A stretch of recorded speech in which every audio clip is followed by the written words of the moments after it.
السلام علیکم ورحمۃ اللہ وبرکاتہ۔ ان الحمدللہ والصلاۃ والسلام علی رسول اللہ، اما بعد۔ محترم ناظرین کرام اور عزیز طلبہ، بلوغ المرام من ادلۃ الاحکام کے درس میں آپ کا خیر مقدم ہے۔ باب ازالۃ النجاست و بیانہا کی آج آخری 3 احادیث آپ کے سامنے پڑھی جائیں گی۔ پہلی حدیث مؤلف نے ابو سمح رضی اللہ تعالیٰ عنہ سے ذکر کی ہے، چنانچہ کہتے ہیں وعن ابی سمح رضی اللہ تعالیٰ عنہ قال قال رسول اللہ صلی اللہ علیہ وسلم یغسل من بول الجاریۃ ویرش من بول الغلام، اخرجہ ابو داؤد والنسائی وصححہ الحاکم۔ حضرت ابو سمح ان کا نام ہے ایاد، حمزہ کے ساتھ، اور ایا الف اور دال، ایاد۔ اور بعض لوگوں نے یہ بھی کہا ہے ان کا نام ان کی کنیت ہی ہے، یعنی ابو سمح ہی ان کا نام ہے۔ کبھی کبھی ایسا ہوتا ہے کہ کنیت ہی کو نام قرار دے دیا جاتا ہے۔ نبی اکرم صلی اللہ علیہ وسلم کے آزاد کردہ غلام تھے، آپ صلی اللہ علیہ وسلم کی خدمت گزار، آپ صلی اللہ علیہ وسلم کے ساتھ رہتے تھے ہمیشہ، اور ان کے تعلق سے مزید اور زیادہ معلومات نہیں ہیں، کیونکہ ابن عبد البر رحمہ اللہ نے بیان فرمایا ہے ان کے بارے میں کہا جاتا ہے کہ یہ کھو گئے تھے اور اس کے بعد پتہ نہیں چل پایا کہ کہاں ان کی وفات ہوئی، کہاں چلے گئے، کیا ہوا ان کے ساتھ، اس بات کی کوئی معلومات نہیں ہے۔ تو حضرت ابو سمح رضی اللہ تعالیٰ عنہ سے مروی ہے، وہ کہتے ہیں قال رسول اللہ صلی اللہ علیہ وسلم، کہ رسول اللہ صلی اللہ علیہ وسلم نے ارشاد فرمایا یغسل من بول الجاریۃ، یغسل فعل مجہول ہے، دھلا جائے گا، غسل یغسل دھلنا، اسی سے فعل مجہول، دھلا جائے گا من بول الجاریۃ بچی کے پیشاب کو، من بول الجاریہ یعنی بچی کے پیشاب سے یا بچی کے پیشاب کو دھلا جائے گا، یعنی اسے دھل کر صاف کیا جائے گا۔ یہاں جاریہ سے مراد بچی، اور خاص طور سے ایسی بچی جو دودھ پیتی ہو، دودھ پینے والی، کیونکہ بعض روایات میں اس بات کی وضاحت موجود ہے، یعنی جو دودھ پینے والی بچی ہے اور کوئی دوسری غذا نہیں ہے، کھانا پینا وہ نہیں کھاتی ہے، تو اس کے پیشاب سے متعلق یہ بات کہی جا رہی ہے کہ اس کے پیشاب کو دھلا جائے گا۔ وَيُرَشُّ مِن بَوْلِ الْغُلَامِ، رَشَّ يُرَشُّ چھڑکنا اس کا معنی ہوتا ہے، اور اسی سے فعل مجہول ہے۔ وَيُرَشُّ اور چھڑکا جائے گا مِن بَوْلِ الْغُلَامِ بچے کے پیشاب سے، یعنی بچے کے پیشاب پر چھڑکا جائے گا۔ آئی بات میں مطلب حدیث کا یہ ہے، یعنی اگر کوئی بچی پیشاب کر دیتی ہے، وہ بچی جو دودھ پر پل رہی ہے، اس کی غذا صرف دودھ ہے، ابھی اس نے کھانا پینا شروع نہیں کیا ہے، آئی بات میں، جیسا کہ دوسری بعض احادیث سے اس بات کی وضاحت ہوتی ہے۔ یا اسی طرح سے وہ بچہ جس کی غذا صرف دودھ ہے، ماں کا ہو، یا اسی طرح سے بہیمۃ الانعام میں سے کسی کا دودھ ہو، یا آج کل جو ڈبے کا دودھ چل رہا ہے وہ ہو، بہرحال دودھ اگر اس کی غذا ہے تو حکم یہی ہوگا، اور وہ یہ کہ بچی اگر پیشاب کر دیتی ہے کپڑے پر یا اسی طرح سے کسی جگہ پر، تو وہ یا اس کپڑے کو دھلا جائے گا، دھل کر اسے پاک کیا جائے گا، آئی بات میں۔ اور اگر بچہ ہے تو اس کے پیشاب پر چھینٹا مار لینا کافی ہوگا، اور وہ چھینٹا کس طرح سے مارا جائے گا، یعنی اس پر چھینٹا مارا جائے پانی اس طرح سے کہ وہ جتنی بھی جگہ ہے جہاں پیشاب گرا ہے وہ ساری جگہوں کو کور کر لے، ساری جگہوں کو محیط ہو جائے، آئی بات میں۔ تو اس طرح سے یہ حکم اللہ کے نبی صلی اللہ علیہ وسلم نے دیا۔ اخرجہ ابو داؤد والنسائی، اس کو امام ابو داؤد اور امام نسائی نے روایت کیا، اور امام حاکم نے اسے صحیح قرار دیا۔ یہ حدیث اس بات کی دلیل ہے کہ بچے اور بچی کے پیشاب کے درمیان میں شریعت نے فرق کیا ہے، اور بچی کے پیشاب کو دھلا جائے گا، جبکہ بچے کے پیشاب پر چھینٹا مار لینا کافی ہوگا، یعنی دونوں کے پیشاب میں فرق شریعت نے کیا ہے۔ اس کی حکمت کیا ہے، کیوں فرق کیا گیا ہے؟ اس کی وجہ اللہ کے نبی صلی اللہ علیہ وسلم نے، حکمت اللہ کے نبی صلی اللہ علیہ وسلم نے اپنی احادیث میں بیان نہیں فرمائی ہے۔ البتہ ائمہ نے اس کی جو وجہ بیان کی ہے اس میں ایک تو امام شافعی رحمہ اللہ کی ہے۔ امام شافعی نے بھی ایک وجہ بیان فرمائی، اور امام شافعی کے اس قول کو ابن ماجہ رحمہ اللہ نے بیان فرمایا ہے۔ چنانچہ وہ کہتے ہیں ابو الیمان مصری نے امام شافعی رحمہ اللہ سے اس حدیث کے تعلق سے سوال کیا، یعنی یہی والی حدیث یغسل من بول الجاریہ ویرش من بول غلام، اس حدیث کے بارے میں ابو الیمان المصری نے امام شافعی رحمہ اللہ سے سوال کیا، اور انہوں نے کہا کہ پانی تو دونوں ایک ہی ہے، یعنی پیشاب ہو جو لڑکی کا ہو یا لڑکے کا ہو دونوں ایک ہے، پھر یہ شریعت میں فرق کیوں کیا گیا ہے؟ تو امام شافعی رحمہ اللہ نے اس کی وجہ بیان کرتے ہوئے فرمایا کہ حقیقت میں دونوں پانی ایک جیسے نہیں ہیں،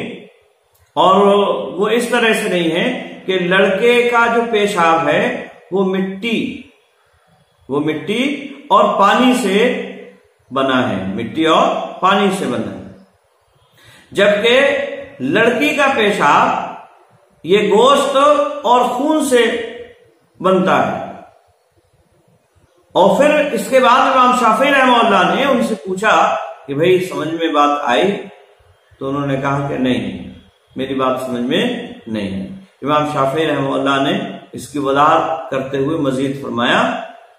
کہ حضرت آدم علیہ السلام کو مٹی اور پانی سے اللہ رب العالمین نے پیدا فرمایا، اور حضرت حوا علیہ السلام کو ان کی جو چھوٹی ٹیڑھی پسلی ہے اس سے اللہ رب العالمین نے پیدا فرمایا ہے۔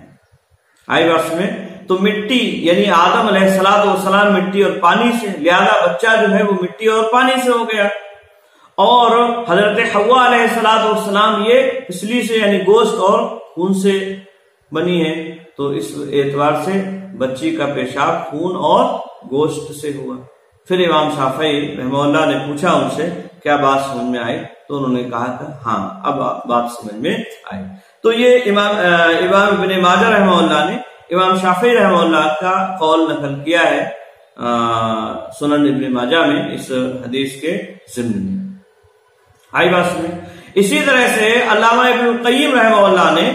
اس حدیث پر بحث کرتے ہوئے 3 طرح سے بچے اور بچی کے پیشاب میں فرق کی وضاحت کی ہے، اور ان میں سے پہلی وجہ یہ بتلائی انہوں نے کہ بچہ اصل میں اسے مرد ہوں یا عورت ہوں اسے گود میں زیادہ لیتے ہیں، بچے کو بچی کے مقابلے میں گود میں زیادہ لیا جاتا ہے، جبکہ بچی کو بچے کے مقابلے میں کم لیا جاتا ہے۔ اگر بچے کے پیشاب سے دھلنے کا حکم دیا جائے، چھینٹا نہ مارنے کا حکم ہو اور دھلنے کا حکم ہو، تو ایسی صورت میں یہ مصیبت عام ہو جائے گی، یعنی پھر ہر دفعہ اسے جو ہے دھلنا پڑے گا، پیشاب کر دیا دھلو، پھر تھوڑی دیر کے بعد کر دیا پیشاب پھر دھلو، اب اسے زیادہ لیا جاتا ہے، اور جبکہ بچی کو اتنا نہیں لیا جاتا ہے، 1-2 مرتبہ لے لیا کسی نے، اب اگر مان لو پیشاب کر دیا تو ایک ہی دفعہ پیشاب دھلنا پڑے گا، جبکہ بچے کو بار بار لیا جاتا ہے۔ تو یہ ایک بات بیان کی۔ اسی طرح سے بچے کے تعلق سے ایک اور بات انہوں نے یہ بھی بیان کی ہے کہ بچے کا پیشاب یہ اس کے چھینٹے یہ زیادہ جگہوں پر جاتے ہیں، زیادہ جگہوں پر گریں گے، چھینٹے جائیں گی، کیونکہ وہ جس طرح سے نکلتا ہے تو دھار کے ساتھ نکلتا ہے، اور اس اعتبار سے اگر دیکھیں گے تو دور تک اس کی دھار جاتی ہے، جہاں تک دھار جائے گی اس کے بعد مزید وہ دھیرے دھیرے پاس میں آتی جائے گی، پھر چھینٹے بھی ادھر ادھر جائیں گے، کافی جگہ پر جائے گا، تو دھلنا کافی جگہ کو پڑے گا۔ تو شریعت نے آسانی رکھی کہ اس پہ چھینٹا مار لینا کافی ہوگا، اور اگر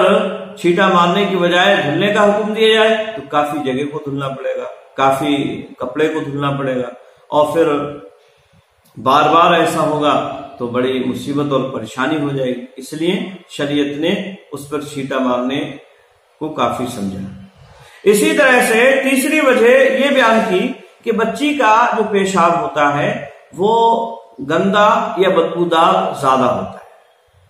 لڑکے کے پیشاب کے مقابلے میں، کہ اس کی بدبو جو ہے بغیر دھلے ختم نہیں ہوتی، جبکہ بچے کی بدبو یا اس کی جو بو ہے یا گندگی وہ چھینٹا مارنے سے کافی ہو جاتی ہے۔ تو یہ تین وجہوں سے فرق کیا ہے علامہ ابن القیم رحمہ اللہ نے۔ بہرحال وجہ کوئی بھی ہو، شریعت نے حکم دیا ہے کہ بچے اور بچی کے پیشاب میں فرق کیا جائے تو ہمیں فرق کرنا چاہیے۔ آئی بات سمجھے؟ یاد رہے یہ حدیث اس بات پر دلالت نہیں کرتی ہے کہ بچے کا پیشاب پاک ہے اور بچی کا پیشاب ناپاک ہے، بلکہ حدیث اس بات کی دلیل ہے کہ بچہ ہو یا بچی دونوں کا پیشاب ناپاک ہے، اس کو دھلنا یا چھینٹا مارنا لازمی اور ضروری ہے۔ آئی بات میں؟ ہاں، اگر معاملہ ایسا ہوتا کہ بچے کا پیشاب پاک ہوتا تو پھر چھینٹا مارنے کی ضرورت بھی نہ ہوتی، تو چھینٹا مارنے کی ضرورت نہ ہوتی۔ آئی بات میں؟ تو بچے کا پیشاب بھی ناپاک ہے، بچے کا پیشاب بھی ناپاک ہے، یہ حدیث اس بات کی دلیل بھی ہے۔ اسی طرح سے یاد رہے کہ اگر بچہ اور بچی کوئی دوسری غذا کھانے لگیں، روٹی کھانے لگیں، یا اسی طرح سے دودھ کے علاوہ ان کے اور کچھ کھانے لگ جاتے ہیں، تو پھر ایسی صورت میں کوئی فرق نہیں ہوگا دونوں کے پیشابوں کے درمیان میں، اور ہر ایک کو دھلنا لازمی اور ضروری ہوگا، ہر ایک کو دھلنا لازمی اور ضروری ہوگا اگر وہ کھانا یا اسی طرح سے کوئی اور دوسری چیز کھانے لگے ہیں۔ یہ حدیث اس بات کی دلیل ہے کہ بچے کے پیشاب میں شریعت نے تخفیف رکھی ہے، اس پر چھینٹا مار لینا کافی ہوگا، جبکہ بچی کے پیشاب کو دھلنا لازم اور ضروری ہے۔ دوسری حدیث وان اسماء بنت ابی بکر رضی اللہ تعالی عنہما ان نبی صلی اللہ علیہ وسلم قال فی دم الحیض یصیب الثوب تحطه ثم تقرصه بالماء ثم تنزحه ثم تصلی فیہ، متفق علیہ۔ حضرت اسماء بنت ابی بکر رضی اللہ تعالی عنہما، حضرت اسماء یہ ان کی کنیت ام عبداللہ بن زبیر حضرت عائشہ رضی اللہ تعالی عنہ کی بہن ہے، اور ان سے بڑی تھی، مکہ میں اسلام قبول کر لیا، مدینہ کی طرف ہجرت بھی کی ہے انہوں نے۔ مکہ میں ان کا انتقال ہوا، حضرت عبداللہ بن زبیر کی شہادت کے بعد، ان کے قتل کے بعد ان کا انتقال ہوا، چند مہینوں کے بعد، سن 73 ہجری میں، سن 73 ہجری میں 100 سال کی تقریباً انہوں نے عمر پائی تھی، دانت ان کے سارے موجود تھے، اور عقل بھی ان کی سلامت تھی۔ تو یہ جلیل القدر صحابیہ ہیں حضرت اسماء رضی اللہ تعالی عنہ، اور بڑی فضیلتیں ہیں ان کی۔ بہرحال تو بیان فرماتی ہیں کہ انا نبی صلی اللہ علیہ وسلم قال، اللہ کے نبی صلی اللہ علیہ وسلم نے فرمایا فی دم الحیض، حیض کے خون کے سلسلے میں۔ حیض اس خون کو کہتے ہیں جو بالغہ یا قابل حمل عورتوں کی شرمگاہ یعنی رحم مادر سے مخصوص ایام میں ہر مہینہ جو خون آتا ہے، MC جسے کہا جاتا ہے، یعنی ایسا خون جو عورتوں کی شرمگاہ سے، رحم مادر سے، ان کے بالغ یا قابل حمل ہونے کے بعد ہر مہینہ مخصوص دنوں میں جو خون جاری ہوتا ہے اسے حیض کہا جاتا ہے۔ تو نبی اکرم صلی اللہ علیہ وسلم نے حیض کے خون کے تعلق سے بیان فرمایا یصیب الثوب، جو کپڑے میں لگ جاتا ہے، یصیب اصاب یصیب پہنچنا، لگنا، یصیب الثوب جو کپڑے میں لگ جاتا ہے، اس کے تعلق سے آپ صلی اللہ علیہ وسلم نے فرمایا، کیا فرمایا؟ تحطہ، یعنی عورت اس کو کھرچے گی، حتی یحط باب بسرا سے اس کا معنی ہوتا ہے چھیلنا، کھرچنا کسی لکڑی یا اسی طرح سے کسی اور چھال وغیرہ کے ذریعے سے، تحطہ یعنی عورت اس کو کھرچے گی لکڑی وغیرہ سے یا ناخن وغیرہ سے، کسی سے بھی اس کو کھرچ کے جو اس کا اصل مادہ یا مواد جو ہے اس کو ختم کر دے گی تاکہ وہ ختم ہو جائے، وہ زائل ہو جائے، وہ اصل مادہ جو اس کا گاڑھا گاڑھا خون ہے وہ زائل ہو جائے۔ ثم تقرصه بالماء، قرصا یا قرص باب نصرہ سے یہ بھی آتا ہے اور اس کا معنی ہوتا ہے ملنا، رگڑنا۔ ثم تقرصه، پھر وہ اسے رگڑے گی، بالماء پانی سے، پھر اس کو وہ پانی سے رگڑے گی، بالماء پانی کے ساتھ۔ آئی بات میں، یعنی پھر اسے جیسے مان لیجیے کیا کیا، پہلے اس کے رگڑ دیا اس کو کسی لکڑی وغیرہ سے، اور جو اثرات گاڑھے جو خون کے مواد جو ہے وہ ختم ہو گئے۔ اب اس کو جو ہے پانی ڈال کر اس کو مل لیا، اس کو رگڑ لیا، تاکہ جو کپڑے کے اندر بعض ذرات خون کے چلے جاتے ہیں وہ بھی باہر آ جائیں، باہر نکل آئے پانی کے ساتھ اور ختم ہو جائے۔ آئی بات میں، تو یہ حکم دیا صلی اللہ علیہ وسلم۔ ثم تقرصه بالماء، پھر وہ پانی سے اس کو رگڑے گی۔ ثم تنزحه، با فتحہ سے آئے گا، نزح ينزح، اس کا معنی جو بعض دوسری احادیث میں وارد ہوا ہے وہ ثم تنزحه کا مطلب ہے ثم تغسله، یعنی پھر وہ اسے دھلے گی، جیسا کہ حضرت عائشہ رضی اللہ تعالیٰ عنہ کی روایت میں ہے، کیونکہ نزحن کا معنی چھڑکنا بھی ہوتا ہے، جیسا کہ بعض روایات میں چھڑکنے کے معنی میں بھی یہ آیا ہے، لیکن یہاں جو تنزحہ کا معنی ہے وہ دھلنا، حضرت عائشہ رضی اللہ تعالیٰ عنہ کی حدیث میں اس بات کی وضاحت موجود ہے۔ ثم تنزحہ، پھر وہ اس کو دھلے گی، یعنی پانی ڈال کر پھر اسے اچھی طرح سے دھل لیا جائے تاکہ اس کا پورا اثر ختم ہو جائے۔ ثم تصلی فیہ، پھر وہ اس میں نماز پڑھ لے گی، پھر اس میں وہ نماز پڑھ لے گی۔ اس کو امام بخاری امام مسلم نے روایت کیا۔ یاد رہے یہ حدیث جو آپ کے سامنے پڑھی گئی، بعض روایات میں فعل امر کے ساتھ بھی اس کو بیان کیا گیا ہے، یعنی یہ حکم اللہ کے نبی صلی اللہ علیہ وسلم نے دیا ہے۔ آئی بات سمجھے؟ تو یہ حدیث دم حیض یعنی خون، حیض کا جو خون ہے اس کے ناپاک ہونے پر دلالت کر رہی ہے، اور بلکہ اس کے سخت ناپاک ہونے پر دلالت کر رہی ہے، کیونکہ آپ صلی اللہ علیہ وسلم نے حیض کے خون کو دھلنے کا جو طریقہ بتلایا وہ عام طریقوں سے ہٹ کر ہے، اور وہ کیا ہے کہ پہلے اس کو لکڑی یا اسی طرح سے چھال یا کسی بھی اور دوسری چیز کے ذریعے سے اسے صاف کر لیا جائے، اسے جو ہے صاف کیا جائے، اور اس کی جو اصل مادہ یا مواد جو اس کا ہے وہ پہلے اس کپڑے سے یا اس جگہ سے ہٹا لیا جائے، پہلی صورت تو یہ۔ اس کے بعد پانی سے ملا جائے، اس کے بعد پانی سے اس کے جو ذرات تھوڑے بڑے رہ گئے ہیں کپڑے کے اندر، ان ذرات کو ختم کرنے کے لیے پانی سے اس کو رگڑا جائے، اور پھر پانی ڈال کر اس کو اچھی طرح سے بہا دیا جائے تاکہ اس کا بالکل بھی اثر باقی نہ رہے۔ آئی بات میں، تو یہ طریقہ جو آپ صلی اللہ علیہ وسلم نے بتلایا ہے یہ اس بات کی دلیل ہے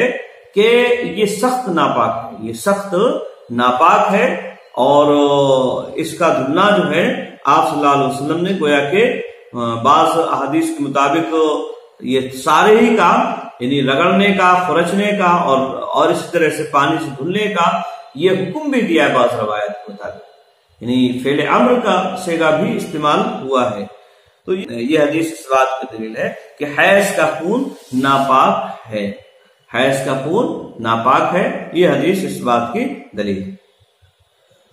تیسری حدیث ہے وعن ابی ہریرہ رضی اللہ تعالیٰ عنہ قال قالت خولۃ یا رسول اللہ صلی اللہ علیہ وسلم فإن لم يذهب الدم قال يكفيك الماء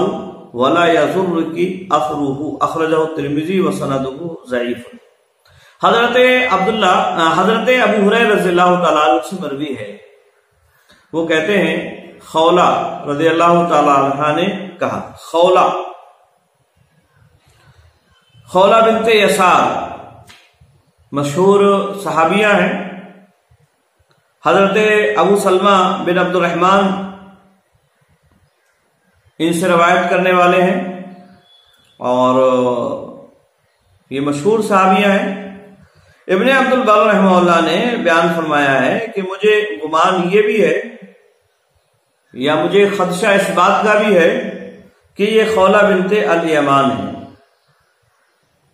خولہ بنت الیمان آئی بات میں. لیکن حافظ ابن حجر رحمہ اللہ نے اس بات کی تردید فرمائی ہے اور انہوں نے کہا ہے کہ یہ خولہ بنت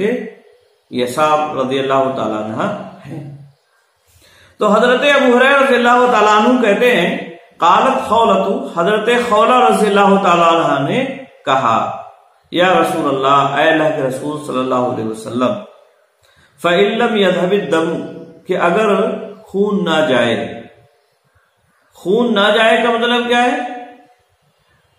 اے اثر الدم، فَإِن لَّمْ يَذْهَبْ اثر الدم، یعنی اگر خون کا اثر ختم نہ ہو،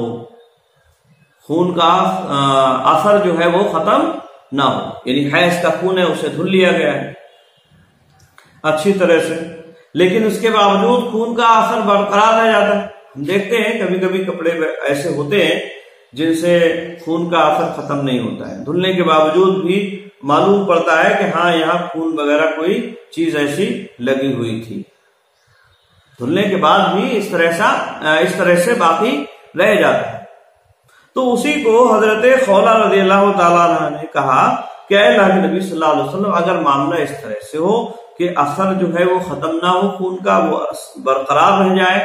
قال، تو آپ صلی اللہ علیہ وسلم نے فرمایا یکفیک الماء، تمہارے لیے پانی کافی ہے. یعنی جو دھلنے کا طریقہ بتلایا گیا ہے وہ دھلنا، بس اسی طرح سے دھل لینا تمہارے لیے کافی ہے. اسے رگڑ لو، پانی سے رگڑ لو خرش کے، اور اسی طرح سے پھر پانی سے دھل لو اسے، بس یہ تمہارے لیے کافی ہے. اب اس کے باوجود اگر اثر باقی رہ جاتا ہے وَلَا يَضُرُّكِ أَثَرُهُ، تو اس کا اثر تمہیں نقصان نہیں پہنچائے گا، تو اس کی وجہ سے تمہیں کوئی نقصان نہیں ہوگا. یعنی اگر تم عبادت کرنا چاہتی ہو، نماز اس کپڑے میں پڑھنا چاہتی ہو، تو ایسی صورت میں تمہارے لیے نماز پڑھنا صحیح ہوگا. حدیث کہتے ہیں اخرجہ ترمذی، اس کو امام ترمذی نے روایت کیا ہے. وَسَنَدُهُ ضعیف، اور اس کی سند ضعیف ہے، کیونکہ اس میں ایک راوی عبداللہ ابن لہیہ اس میں راوی ہیں اور وہ ضعیف ہیں. ان کا حافظہ اصل میں خراب ہو گیا تھا. ثقہ راوی تھے، عابد زاہد آدمی تھے، لیکن بعد میں ان کی کتابیں جلنے کے بعد، کتابیں تھیں بہت ساری وہ جل گئیں، اور کتابوں کے جلنے کے بعد ان کا حافظہ متغیر ہو گیا تھا. تو اس بنیاد پر یہ ضعیف راوی ہے، اور ان کی روایات کے تعلق سے یہ موقف ہے علماء کرام کا کہ عبادلہ ثلاثہ، تین عبداللہ جو ان کے شاگردوں میں ہیں، عبداللہ ابن وہب، عبداللہ ابن مبارک، اور اسی طرح سے ایک اور عبداللہ ہے. تو اگر یہ روایت بیان کرتے ہیں ان سے تو وہ روایت قابل قبول ہوتی ہے، کیونکہ ان تینوں حضرات نے عبداللہ ابن لہیہ سے قبل الاختلاط، یعنی ان کے اختلاط سے پہلے روایت کیا ہے. یا اسی طرح سے کوئی اور بھی روایت ہو جو کسی بھی قرینے سے یہ بات ثابت ہو جائے کہ ان کے اختلاط سے پہلے کی ہے، تو ایسی صورت میں وہ روایت بھی قابل قبول ہوگی اور اس کو بھی قبول کیا جائے گا. آئی باسی میں تو یہ عبداللہ ابن لہیہ کے بارے میں بات ہوئی. جہاں تک اس حدیث کا معاملہ ہے تو جیسا کہ کہا کہ یہ حدیث ضعیف ہے عبداللہ ابن لہیہ کی وجہ سے، لیکن اس کا معنی اور جو مفہوم ہے وہ اپنی جگہ صحیح اور درست ہے. معنی اور مفہوم اس کا اپنی جگہ درست ہے. کیوں؟ شریعت کے جو عام اصول اور قواعد ہیں ان کی روشنی میں یہی بات حق ہے کہ اگر آدمی نے خون وغیرہ کو دھل لیا، عورت نے خون وغیرہ کو دھل لیا ہے، اور اس کے باوجود اگر وہ اثر اس کا ختم نہیں ہوتا ہے تو اس کے لیے نقصان دہ نہیں ہوگا۔ فاتقوا اللہ ما استطعتم، اللہ رب العالمین نے فرمایا کہ اپنی طاقت کے مطابق اللہ رب العالمین سے ڈرو۔ تو یہ جو ہے اپنی جگہ معنی اور مفہوم جہاں تک اس کا ہے وہ اپنی جگہ صحیح ہے۔ یہ حدیث اس بات کی دلیل ہے کہ عورت کا جو حیض کا خون ہوتا ہے اس کا دھلنا ضروری ہے، یعنی پانی سے دھلنا اس کا ضروری ہے۔ یہ حدیث اس بات کی دلیل ہے۔ آئی بات میں؟ ہاں، تو حیض ناپاک ہے یہ اس بات کی بھی دلیل ہے، پھر اس کا دھلنا لازمی اور ضروری ہے، یہ بات بھی اس حدیث سے معلوم ہو رہی ہے، یہ بات بھی اس حدیث سے معلوم ہو رہی ہے۔ تو یہ 3 احادیث آپ کے سامنے آج کے درس میں رکھی گئی۔ آج کے لیے بس اتنا ہی۔ السلام علیکم ورحمۃ اللہ وبرکاتہ۔